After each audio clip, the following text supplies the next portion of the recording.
Do you dream about your next trip? You're in the right place. On the Time to Talk Travel podcast, we come to you weekly to share places to go and what to do when you get there. Let's dive into this week's adventure. Hi, and welcome back to another episode of Time to Talk Travel. My name's Nasreen. I'm here with Desiree and Ciaran and Mo, and we are going to talk about something that a lot of families have to think about every year, and that is spring break travel planning. And whether your spring break is in March or you have a February and April vacation, do you guys plan your spring breaks in advance, or is it something that you think of last minute if you're going to travel? How does that work for you, Des? Plan, but I don't plan like a year out. I plan probably 2-3 months out. My kids are older. My last one just graduated high school, so we just went through this. Her last spring break, her spring break started revolving around what her friends were doing and wanting to go where her friends were going. And I will say, I live in Atlanta, and a lot of people head down to the Florida Panhandle. There's one city in particular, Seaside, where you rent a house, and it's $5,000 a week. I am not used to that kind of budget. I have negotiated with my daughter in the past. Let them go spend $5,000 a week to sit on a beach that you've been to 10 times before. I can use that same amount of money and find a great flight somewhere in Europe, and we can have a really, really good time for $5,000. Fortunately for me, she has taken that hook every single time. Last spring break, we went to Santorini. It was a great trip, and I didn't spend $5,000. And I love that. I want to go see different places and do different things. It's tricky for me because my kids are all 4 years apart. So they've all been in different schools always. And I find that they never line up. It is so frustrating. But just to get a spring break where everyone has any kind of overlap on what time they have, we really struggled with our spring break planning because of that. We tend to do things last minute and more local because we'll have a long weekend that we can cobble together from the different dates that people have off. But I love Des's idea of going to Europe because there are really great Europe deals for spring break. And I don't think a lot of consider going to Europe for spring break. Cruises are phenomenally expensive. All of the stateside getaways crank up the price for the entire month of spring break. But Europe is really affordable. Yeah, you gotta go off a little bit of the beaten path with spring break unless you wanna just cough up a lot of cash. A lot of people just don't have another option, especially if you are a teacher. That's one of the only times you can go somewhere with your family other than summertime. I grew up with my mom being a teacher, and so that was our family, and so we did do a lot my childhood travel during spring break. And you have to have a little bit more patience with that. If you are going to do Disney or any of the major theme parks or things in your city, even, the lineups are going to be longer. Things are going to cost more. But there are a lot of other things that you can do that are in those areas. We've done Disney several times for spring break over the years. But a couple of years ago, we went to Orlando and we did everything except the theme parks. We did Gatorland. There are so many awesome, weird, and cool things to do around city that you might not look at because those are the normal big things that are on your list to do. I think the biggest thing with spring break is that you need to start that ideation process early. Just thinking about what you might want to do and doing a little bit of initial research. Even if you don't plan it too far in advance, you're just looking at some of the options. Because I know for Texas, it's a huge time of year to go to Big Bend, which you would think is a super remote park. And so it's not going to be busy. Busiest time of year to go there by far. Des just mentioned that spring break becomes about friends. And I think that happens even during the tween years that now everybody wants to do the same sort of things. Have you let your kids bring friends on spring break with your family, or have you sent your kids on spring break with another family? What are some of your rules and guidelines around that practice? I've done it over and over with all 4 kids. It's a lot more fun when they have someone fun with them, especially if it's an odd number. The 3 older ones all got along with each other once they were out of the house. The youngest, her bringing her bestie made the trip much more enjoyable for all of us. We took one even to Hawaii. And we've always absorbed the cost. We didn't ask the parents to do much, but also she, in this one best friend case, she went with them on a trip down to Fort Lauderdale. And I can't tell you how many kids I've taken to Disney for their first trip ever because we're in a situation where we could. And I have my mom's mentality. My mom had 10 children. It's what's one more? What's one more? What's one more? So if we can fit them in the car, we're good. And the rules just are we're eating where we're eating. We're staying where we're staying. We will pile people in a hotel room. It means if you're bringing your buddy, you're not both getting to bed. You're going to be crashing together. As long as the parents are good with that, I'm good with that. So if my daughter's going, I want to know where you're going, what's the address, and what's a good number. And then give me some kind of official letter that says I am their custodian for these days in case there's an emergency. That's a great point. That letter thing, we always leave one with my parents when we go on a trip and they have the kid. And it is important because if you have to bring them to an urgent care or an ER or anything, or something does happen, it's so important to have that. You can print off a simple copy and just get it signed by both and get their health insurance information on it so you have it in case of an emergency. I know for me, we don't do a long trip at spring break. It's just not how we've done it. We do a couple of localized trips. So we'll bring another friend or something. If we're going to a museum or we're heading into Boston for the day, we might invite someone else. But I've got 4 that are all still at working. So I really don't have a ton of extra room in the vehicle. I imagine that with the youngest, it'll end up happening more and more. I've got 2 away at college now, so they're off doing their own thing. All of my kids have always been that friend who goes with the family. A lot of their friends are only children, so they are looking for that friend to go, and my kids are good travelers. They're easygoing. That's always been our goal was to raise kids that other people enjoy. They are always up for a trip, those 4, and often find themselves going fabulous places. And I'm like, hey, where's my friend to take me? I want to go too. I'm available as a travel companion, Right? just FYI. Anybody who needs somebody to go with them to Europe or on a cruise or whatever. I say this Oh. all the time. I highly recommend adult spring break. My daughter is going on a college spring break, first spring break without me this year. And so now I'm like, I need spring break. Who wants to go? I think I'm going to do Zion this year. I'm all about it, Mo. You know what? Let's get some girlfriends together and let's do it. Mo, after the travel fears episode, we learned that Mo is a very calm traveler who is not fazed by anything. I believe you could rent those services out if you want to be invited on Just be trips. I'll just So be I'm your still- calm travel buddy. I'm the fun one. I'm not the worrier. That's for sure. I'll do all the worrying so you don't have to. Darren, I'll take care. On the logistical spring break thing, keep in mind that you can book things ahead of time. You can book the hotel, look for a refundable option or one with a cancellation window. You book the rental car if you need it. All of that, everything pretty much except for the flights, and even some of those you can get refunds or credits on now. Always, if you're booking far in advance, look back at it later. Check it, set a little reminder every month to take a look at it if you see a sale.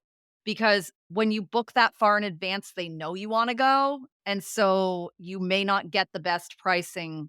If they have a lot of availability coming up on the dates, it may be better for you to rebook or change your rate.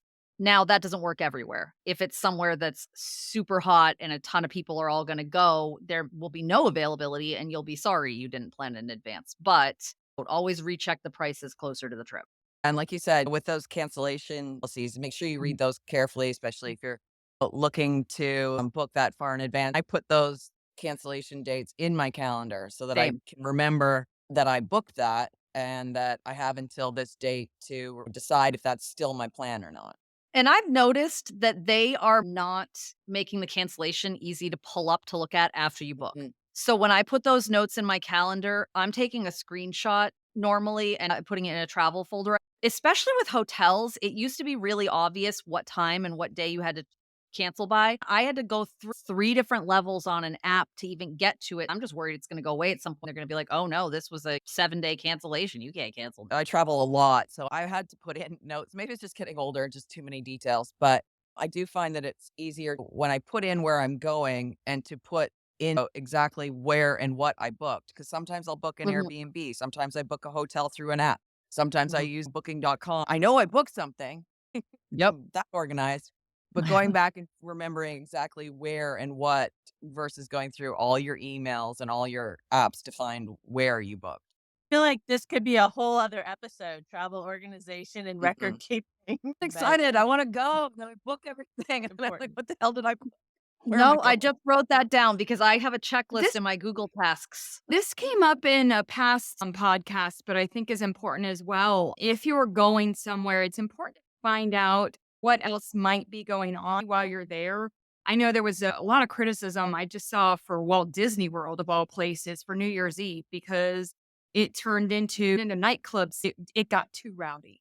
For some people, I've been to New Year's Eve. Yeah, I mean, it's a party. I'm not saying that's a Disney thing. I'm thinking that's any resort anywhere. If there's a whole high school senior class that's descending on the same resort you're hoping to go have family time at, it's probably not going to be very fun. It's a big one Why? for spring break. Really I would look say at the too. clientele of the resort because you might very well end up at one of those party resorts that is not going to be fun for you and your small children, or might be friggin' fabulous. If you want to relive your I glory days, that deal might be for a reason because it's where the college kids go. I used to have a couple condos in Panama City Beach, and that was a spring break mecca for a while. And I remember my teen son when he was like in elementary school. I cannot wait till it's my high school spring break and I can come down here and party with everybody. By then, we had you definitely have to know what you're going into, what you're going to see when you get there. Some people hear spring break and they're like, oh, family vacation. And other people hear spring break and they think like hedonistic, get your party on. Knowing which spring breaks you're going to be attending is so important. Very important. You have a college kid going off on their own, like my daughter. I've tried to teach her things like don't go off by yourself. Make sure you stay with your friends. Make sure you have a copy of your passport, your license, in case your wallet disappears, things like that. We're talking more about family travel, but these are important tips if you do have one in college. A gentle reminder that not everybody there is there to have fun. Some are looking for a little bit of trouble too. Yeah. Yeah, it's definitely a scary thing when they go out in the world, and you hope you have trained them to be good travelers, but don't know that everybody that they're with has the same skills. Let's put it that way. Yeah. And I'm going to keep going back to the plan. As Des was saying, with what else is going on in the area you're going to look at what their spring breaks are as well. If you are doing Mm. something, maybe you're not going to Florida, maybe you're not going somewhere that's a popular destination, you could actually book in another state that had their spring break the week before, and then you're not dealing with an influx of children in every museum there because they already had theirs. I know with New Hampshire and Massachusetts, our spring breaks are 1 week apart, which is a pain when I'm trying to do stuff with my sister and my niece because we only overlap one weekend. But the Massachusetts people come up and ski in New Hampshire during their spring break, but New Hampshire's still in school. And then New Hampshire can hit the slopes next. It was originally a ski season design. Smart.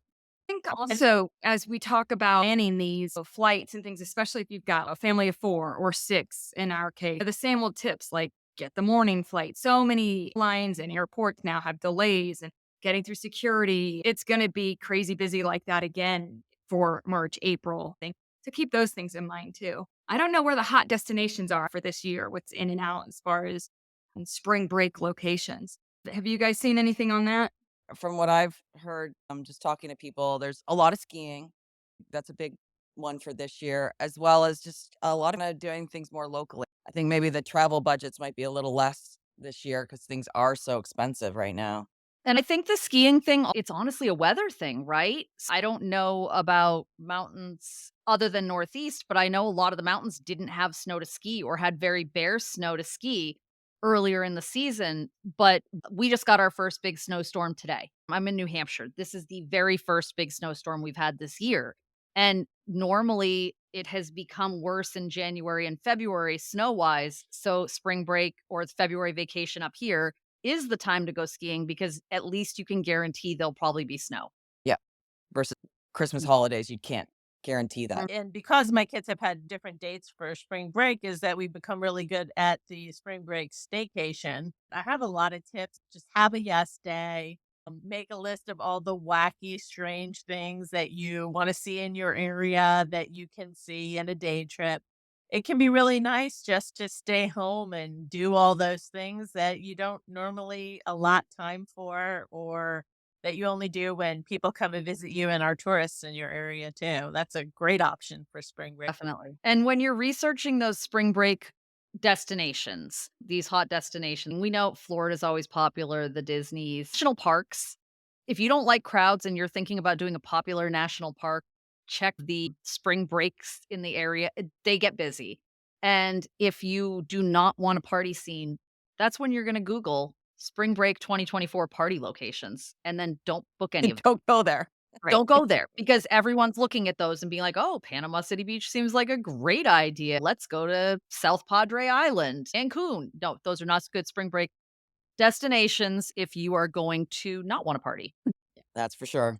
With Spring Break 2024, if you could pick a destination that you'd like to see and one that you would not go to, what would they be? Des. For spring break 2024, last year was Europe. Not that I don't want to go back because I would in a heartbeat, but I'm trying to focus on national parks this year. I'm trying to focus on more like Zion, Bryce Canyon, places I haven't seen yet, believe it or not. Part of the reason for that is my daughter is doing her own spring break. She's going to Bimini. So I don't have to appease her. She never would have enjoyed Zion. Like, she is not my get out and hike kind of girl. I am now. So that's on my list. Where would I not go? Again, this nothing against the Florida Panhandle. It's just I've been there. I've done. We did it for so many spring breaks for so many years because it's an easy drive from Atlanta. We owned places down there. I just want to see more of the world. I don't want to go back to the same places I've been unless it's Italy or Croatia. I could do those again in a heartbeat. So yeah. I'm with Des. I would go to Italy or Croatia or pretty much any Mediterranean country, Spain, in a heartbeat. I'm always up for a trip there. I would not go to Cancun. I was in a emergency landing of a plane and it happened to be Cancun during spring break.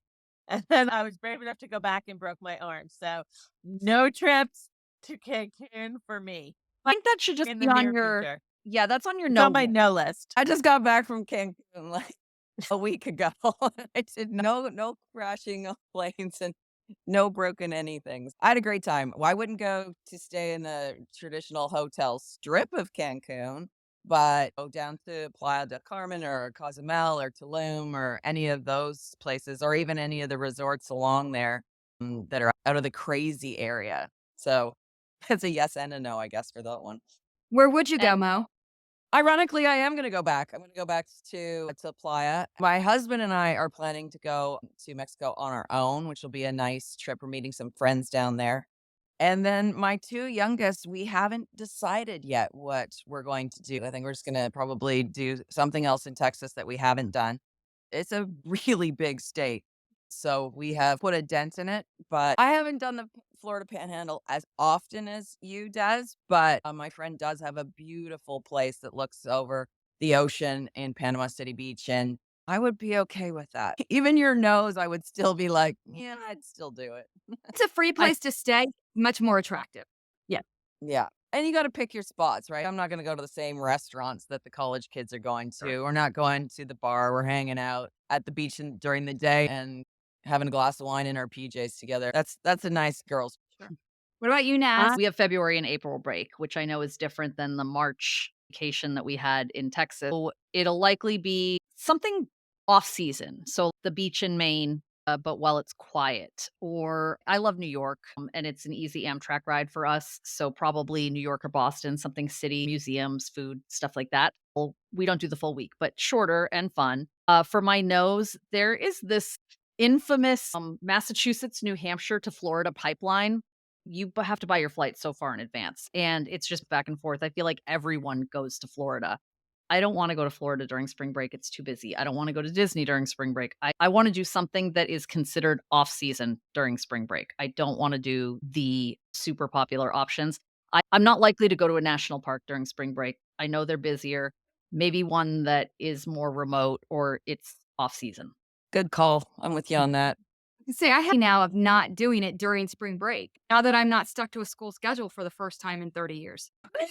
Yeah. And this is where the research is so important. I think it's easy to forget sometimes too when you don't have children in school. Maybe your kids are younger and aren't there yet, or maybe they're older. I can't tell you how often in a Disney group I see someone ask, "Hey, we're going to go during the last week of February. How easy will it be to buy our tickets?" And they're asking in January. That is the Northeast spring break. Like they're that's already booked up. It's Everyone's full. already it's full. It's done. Probably can't get anything. Yeah. No, we did. Not to harp on Disney, but you really do have to think about it because there was lineups for the Tiki Bird show. I didn't even know that they still had the damn Tiki Bird show, but literally you could not get on a ride under 3 hours. Even my youngest was like, I remember this as being a lot more fun. That's not Mhm. magical. That is just a patience draining suck on life. Avoid that. Yeah, It's you don't need to a train your lump. kids on Go take lines. them out of school at another time. Do it that way. And for spring break stuff, I like to do the off-season stuff. There are a couple of little things that you have to think about. During the off-season in some areas, you've got to look at what kind of dining options are going to be available and open unless you're planning to make food or you're not picky about eating out as much. Because if you go to Tahoe off-season, there's not that much open. And I'm not talking like ski season or summer, but if you go in the spring or fall, not all the restaurants are open regular hours. If you go to a small area and they have a couple of restaurants, but it's a beach town, maybe only 2 of them are operating on any given night during the winter. If there are only a couple of restaurants, you gotta make a reservation or you're not getting in. Yeah. Same applies with Europe. I had a girlfriend reach out last week and she's so excited. I finally booked my flight to Europe. I'm going to Italy in February and she wanted to replicate a lot of the things I had done. You really can't, at least on the Amalfi Coast. Rome, sure, but a lot of the restaurants, most of the beaches, it's just shut down. April, whole other story. Go then because it's before the massive crowds and even Europe has a spring break. Just do a little bit of research to make sure the trip you're dreaming is even possible the time you're going. Very true. Okay. So, Sharon, any last words of spring break wisdom to add? I'm just gonna put in another plug for the staycation. It's a lot of pressure and a lot of scrambling, and you don't have to do something really huge for every single break that your kids have. For my kids, sometimes they just want to stay home and sleep in and not have to get up for school and play their video games. There's nothing wrong with planning a nice, easy stay at home break. Figure out what there is to do in your area that you haven't explored or an hour or two away that you can day trip to. You've just inspired me. 100%. I'm sitting here thinking budget-wise, for the travel budget, I could just order takeout from a different restaurant that we haven't tried every night for a week and not cook. I love it. New plan. It's a great plan. Lots of fun. I think also not feeling guilty about it because I do remember the years where I was working and couldn't get away that particular week, or I could only do the 3 or 4 days. I had spent so many years where I took other kids. I was like, can't somebody please invite my daughter? Oh, I'm not in position to do it. There were just times I couldn't match what all her friends were doing, and it Mhm. stunk. Oh, maybe if you are in a position where you could take another kid, think about who you bless, but also not feeling guilty if you're the parent working because you are paying the house and the bills and everything else. And that's just the way it is. Not everybody's out there taking the dream vacation, like you said, Sharon. A lot of times the dream vacation isn't as dreamy as you think it is if you're not the one taking it. Do you want to travel and coordinate things and get stressed out and you be fighting with each other? You want to take a week and relax and reset and explore some stuff low. The grass isn't always greener on the other side, basically. Very true. Ask the family, what do they want to do? Like you said, it might just be a fun thing that they've been wanting to do locally. Each pick something, and before you know it, the week is full. It's a good budget lesson. That's a life lesson for the kids as well. Absolutely. That would be interesting. I'm curious as to what kids would pick if I gave them 2 choices, like those videos where they're like, pick one of these index cards, and then they both have something written on them. But then letting them know what's on the card, that would be fascinating. Or those TikToks. You see the TikToks where it steps to the left or the right with every Yep. decision. I know I'm going to do travel every single time I can. Every chance I get, I'm going to spend my money there. But my daughter, it might be a 50-50. I really, really want those leggings. My kids would 100% pick a week of DoorDash Mhm. over a trip to Italy. Ow. I know that sounds crazy, but they would rather stay home and order DoorDash and see their friends, I think. That's important to know, though. Yeah. Because if we're planning this amazing trip and they don't want to be away from their friends, then it's going to be miserable for everyone. Good point. I can leave them to do DoorDash and go to Italy alone. So that's a very good option for me. Yeah, you save on 2 airline tickets, a bigger hotel room, potentially all the other yeah, sounds good. Trade-off. Yeah. Well, that is everything we have about spring break, and we would love to know where you are planning to go on spring break this year, where you would love to go, where you would never go again. We will talk to you next week. Until then, safe travel. This has been another episode of Time to Talk Travel, brought to you by #travels.com.